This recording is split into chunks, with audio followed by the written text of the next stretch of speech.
Okay, welcome to another WrestleDiary. I'm going to go freehand with this one and probably the next few ones just so I can quickly bash them out because I've gone back on my previous word. I am going to talk about the New Japan G1 tournament that's going on right now. I'm days and days behind, but I'm trying to catch up, and I am going to in fact try and watch all of the block matches, which will come up to 90 wrestling matches by the end of the tournament, until the final, which will be the 91st match in the tournament, I guess.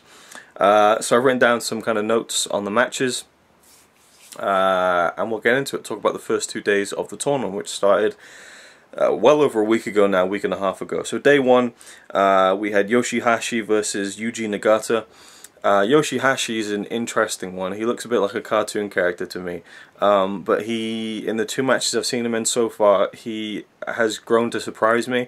The first half of both matches of his I've seen, I've kind of been like, okay, he's not that great, and then he really kind of pushes up to like the next gear in the second half of the match, and so he's quite impressed me. A bit of an oddity, that one. And Yuji Nagata, from what I gather, this is either his last G1 tournament or one of his last, and he's kind of doing a putting over tournament, and kind of losing to everyone basically, but he's kind of giving them good showings, and this was no different. This was a really good match. I'm going to do the 5-star rating just to kind of give you a gauge without going into too much detail with every match. I gave this one 3.5 out of 5. Really enjoyed it. I think that they could have got more out of it by ending it a bit sooner. They kind of outstayed their welcome just about 30 to 60 seconds too long. They had the crowd right where they wanted them, and they kept going a little bit longer, and the crowd kind of started to ebb down a bit. So I think that they could have timed that a bit better and kind of felt the crowd out a bit more. But yeah, I really like Yuji Nagata, and I think he's in his 40s, and he's definitely in the heyday of the heyday. He's past his heyday in his career, and seeing how much I enjoy his wrestling now and his kind of hard-hitting style now, and just the way he looks like he just looks tough. He looks grizzled. He looks like he's been through a lot of fights and stuff, so I really believe him as a wrestler. And knowing that I like his style now, it just makes me think that I probably would have loved this style when he was in his prime. Then we had Togi, or Toji, I'm not sure what his first name is pronounced as. We'll go with Togi Makabe versus Bad Luck Fale. And Bad Luck Fale reminds me a little bit of one of the guys I used to wrestle with, Roly, in fact, one of my best friends, because he was a big guy, but like he could take a bump, and it would surprise you with the way he can move in the ring. So I'm quite impressed with Bad Luck Fale, just because looking at his size, he seemed like he'd be one of those kind of lumbering wrestlers who doesn't do much. Makabe, I haven't seen enough of him yet, and this was a very kind of basic match. A couple of things I didn't like was, Fale's a big guy, and whenever he was covering Makabe was kicking out. You could tell that the kicking out wasn't moving Fale off. Fale was kind of moving off himself, kind of, which is one of those key, like, it's a pet peeve, you need to make it look like you're actually getting pushed off, and it looked a bit too automatic for my liking. Third match, Tomohiro Ishii versus Hiroki Goto. Loved this match. I gave this 4 out of 5. Just a really, really good match. I love Ishii. He's one of my favorites. I grew to really like him in the G1 special in USA that they did at the beginning of the month. Ishii, I just love him. I just love how he kind of has that Nagata thing where he looks like he's been in a lot of fights. He looks like a tough son of a bitch, but like times 10. Like, he just looks like he's just a rock. Like, you would need to get some heavy artillery to take him down. But he will also sell like a mother for you. Like, he is such a great seller when it calls for it. Like, you can hit Ishii in the face like 5, 6, 7, 8, 9, 10 times with a forearm, and he'll just look at you like, is that it? Like, just like it's just falling off him like water. But when you really hit him with a clobber, he will fall to his knee and look like he's been shot. Like, I love his selling, but I love how he uses his no selling to really just get you into the intensity of the fight. And a lot of the style of Japan, from what I've seen, again, I'm still quite a newbie, is this strong style where lots of strikes, lots of just standing there and trading strikes with your opponent, seeing who's tougher, seeing who can take the most hits, and who's going to be the first one to back down. And so I like that style of it. It feels more legit. It gets the crowd more into it. I think it gets the audience more into it as well. So I love that match. And Goto, Seems kind of similar in a way, kind of strong style, heavy set, but you know, Ishii's, I love Ishii, so yeah, love that match. Then we had Zack Sabre Jr. versus Hiroshi Tanahashi. Really, really good match. Gave this 4 out of 5. Just the quality of the matches in the tournament so far, from what I've seen, has been really, really high. And Tanahashi, from what I've heard, is one of the top guys in New Japan, but Tanahashi's one of the best guys there, but I think he's either torn his bicep or his arm's hurt. If he was in WWE, he probably would be out, you know, and they would be doing surgery, but it's Japan. There's a different kind of sense of work ethic over there, and so he's powering through, and so he's not 100%. But I mean, the match was Zack Sabre Jr. just working over that arm, so it was quite uncomfortable at times, because Zack Sabre Jr. is a real manipulator of the, you know, of the joints and of the limbs. And he really makes it, if there's anyone who makes a match look legit, it's Zack Sabre Jr. I don't always love his matches because his style really slows down the pace, but when he's with the right guys, it can be really, really good. And this one was really, really good. Really enjoyed it. And I'm hoping to kind of go back and see more of Tanahashi when he was in his, well, not in his prime, but when he was at 100%. You know, he should be in his prime now, but I think his arm is hindering him, from what I understand. Main event, which I talked about this kind of before in the last WrestleDiary, but Tetsuya Naito versus Kota Ibushi, gave this 4.5 out of 5. Phenomenal match, hard hitting, exciting, dangerous. You know, those guys were just trying to break each other's necks. You know, pile driver off the second rope, German off the second rope, but the build up to each of these big spots, you know, the bringing the crowd into it was just really something special. Kota Ibushi's not with New Japan, I don't think, but he's doing the tournament, and he's a phenomenal wrestler. I mean, his style is just so, you know, I've not seen him have a bad match yet. You know, I've seen quite a few of his matches, and he's just great. And Naito is so over. Like, he just seems to have really nailed down what his character is, and the crowd are with him. I mean, you look at his post-match interview, not even interview, promo, and I guess they do this every New Japan show. The winner of the main event does a little promo to the crowd, and he was chanting something along, and the whole building was right there with him. It was like, you know, like The Rock or something. Like, he's got it nailed down, whatever it is, even though I can't understand it. And if anyone is kind of watching G1, I highly recommend going to thelionmarks.com. They're kind of going through everything in New Japan and giving you brief notes from the Japanese commentary, translated to English. Very brief, but nonetheless you get some sense of what the commentators were talked about in the matches, and also brief kind of excerpts of the post-match promos and the backstage interviews. So you get kind of some context if you're watching the shows in Japanese, which I do.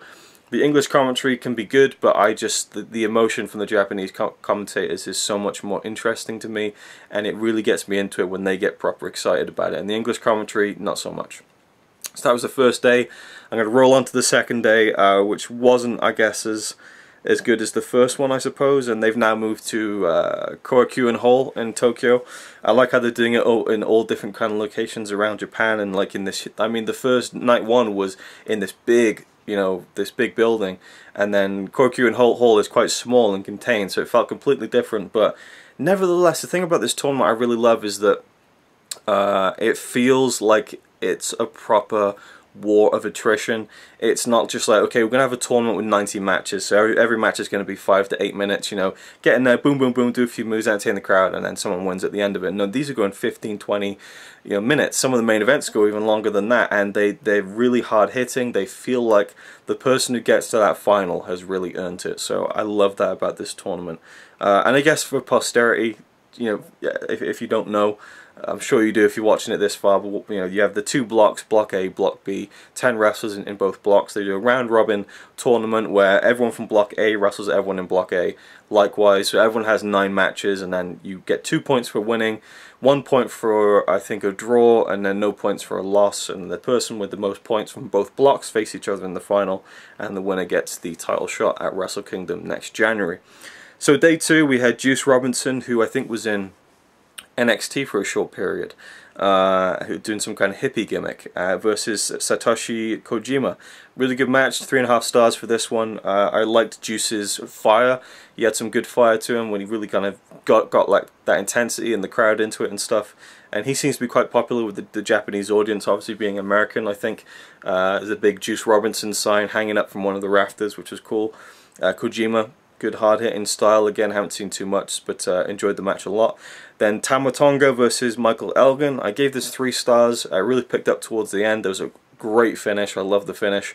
Michael Elgin's really good from what I've seen. I've seen quite a few matches and I really enjoy his wrestling. I think he's really got a good head on his shoulders as far as wrestling goes, and timing, and taking some pretty big bumps but also delivering them and having a believable moveset, and carries himself well. Tama Tonga I haven't seen anything of, so this is kind of my first experience, and he looked pretty decent. Then we had Sanada versus Evil. I just love a wrestler just called Evil. That's really funny to me. I gave this 3.5 out of 5. Really good match.